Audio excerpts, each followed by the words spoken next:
ఆంధ్రలో అయితే కూటమి పాలన చాలా బాగా నడుస్తుంది. పథకాలు కూడా ఎమ్మటమ్మనే రాగానే డిఎస్సి నోటిఫికేషన్ కానీ, మళ్ళీ ఇది లేడీస్కి పింఛన్ అయితే ఏదైతే కానీ రాగానే ఇవన్నీ చాలా బాగా జరిగాయి.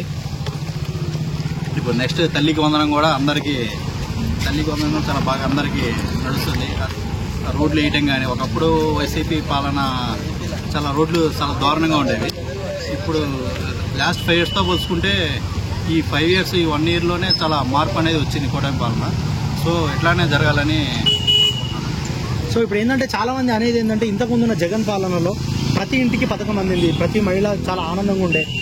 సో అమ్మఒడి కానీ ప్రతి పథకం అందింది. సో ఇప్పుడు ఏంటంటే ఈ కూటమి పాలన సరిగ్గా అందట్లేదు అనేసి కొంతమంది చెప్తున్నారు. దానికి ఏమంటారు?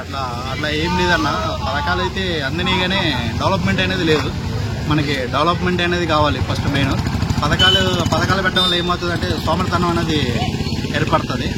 సో ఇక్కడ కూటమి పాలన ఏం నడుస్తుందంటే అటు డెవలప్మెంట్ అండ్ పథకాలు రెండు నడుస్తున్నాయని ఆలోచిస్తున్నాను. అంటే పాలన పక్కన పెట్టి రెడ్ బుక్ అమలు చేస్తున్నారని చెప్పి అంటున్నారు. రెడ్ బుక్ అంటే వాళ్ళు చేసిన అన్యాయాలని వాళ్ళు ఒక బుక్ పెట్టుకొని చేసుకున్నారు. సో ఇప్పుడు ఉన్న సిచ్యువేషన్ ప్రకారం వాళ్ళు దాని గురించి కక్షాని కాదు, మరి కక్షాని కాకుండా మామూలుగా మరీ దారుణంగా మాట్లాడితే దాని గురించి చర్యలు తీసుకుంటారండి.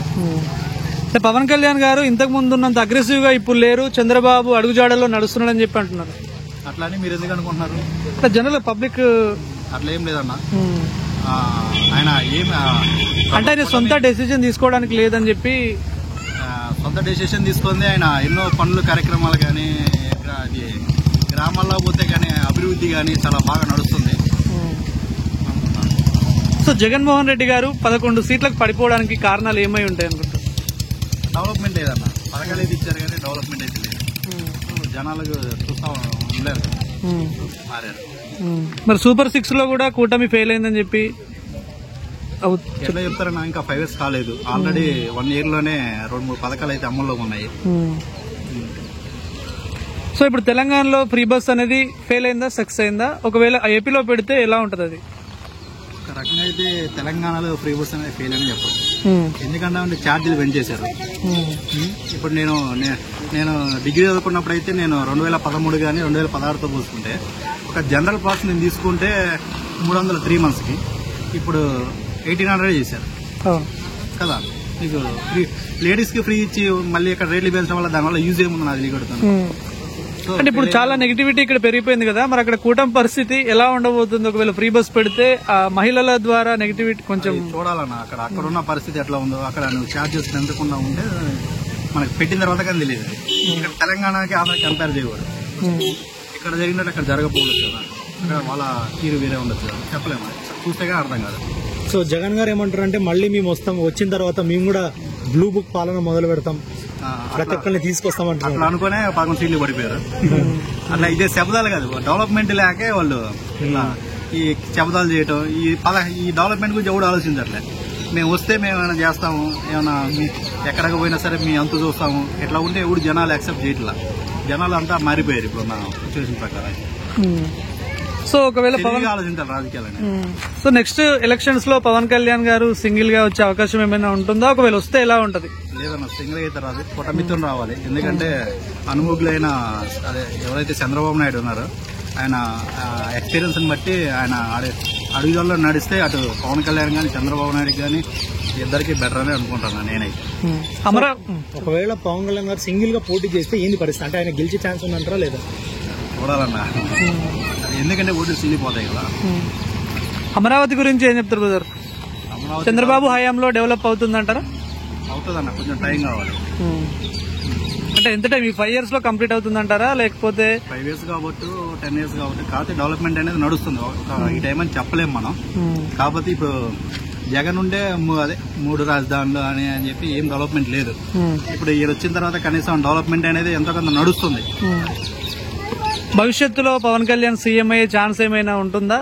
లోకేష్ కి పవన్ కళ్యాణ్ కి కంపేర్ చేస్తే సీఎం గా ఎవరు కరెక్ట్ అని మీరు అనుకుంటున్నాను? అంతేనా? ఎందుకంటే ఆయన ఒక 15 సంవత్సరాలు సుదీర్ఘ ప్రయాణం చేసి ఎన్నో అడుగులు అనుభవించిన వ్యక్తి కాబట్టి ఆయన, ఎందుకంటే ఆయన ఏం లేనప్పుడే ఆయన ఎంతో చేయగలిగాడు. అన్ని ఉంటే ఆయన ఎంత చేయగలుగుతారు? కూటమి పాలన మీకు ఎట్లా అనిపిస్తుంది అన్న? కూటమి ప్రభుత్వం అనేది పాలన ప్రస్తుతానికి చాలా బాగుందన్న. అంటే ఇలాగే కంటిన్యూ చేస్తే కనుక ఖచ్చితంగా నెక్స్ట్ టైం కూడా కూటమి ప్రభుత్వం వచ్చే అవకాశం ఉంది. ఎందుకంటే అక్కడ ఆపోజిషన్ సరిగ్గా లేదు, స్ట్రాంగ్గా లేదు.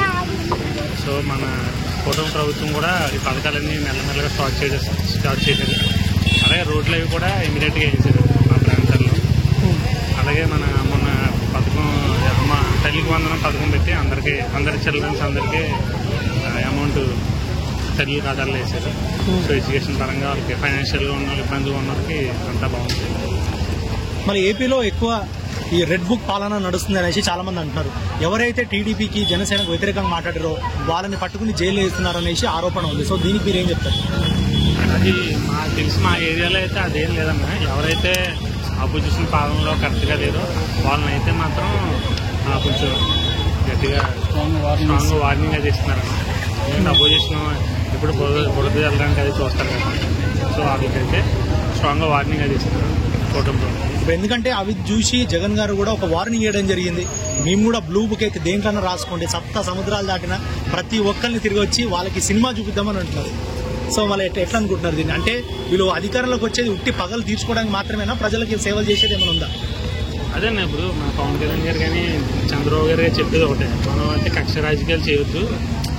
అపోజిషన్ వాళ్ళు ఎలా ఉన్నా సరే తప్పుగా చేస్తే మాత్రం వాళ్ళ మీద యాక్షన్ తీసుకుంటాం, అంతేగాని కక్ష రాజకీయాలు చేయొద్దు అని అయితే మొన్న చెప్పారన్న న్యూస్లో. పవన్ కళ్యాణ్ గారి గురించి ఏం చెప్తారన్న? ఒకప్పుడు ఉన్నంత అగ్రెసివ్ ఇప్పుడు లేరు, ప్రజల్లో కూడా అంతగా పెద్ద తిరగట్లేదని చెప్పి ఒక టాక్ నడుస్తుంది. చంద్రబాబు అడుగు జాడల్లో చంద్రబాబు పర్మిషన్ తో మాత్రమే బయటకు వస్తున్నాడు అంటున్నారు. అలా ఏం లేదన్న, ఎందుకంటే అక్కడ మన పిఠాపురం దగ్గరే మాది.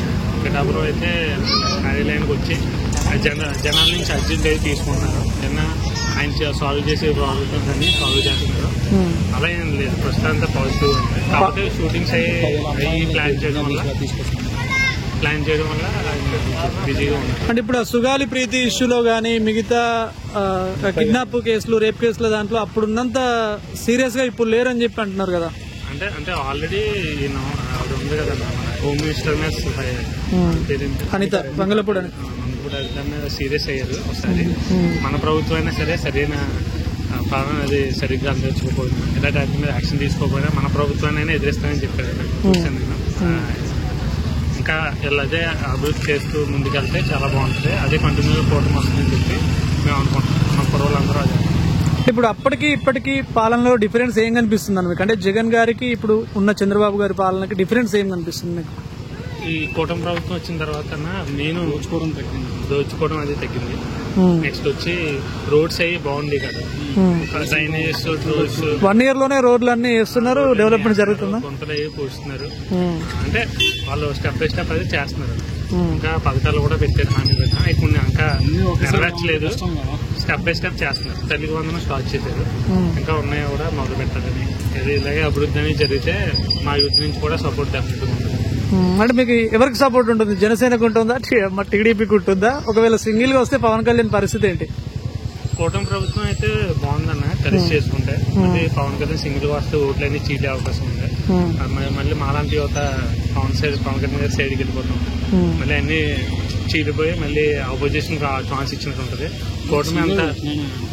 కూటమి అంతా కలిసి.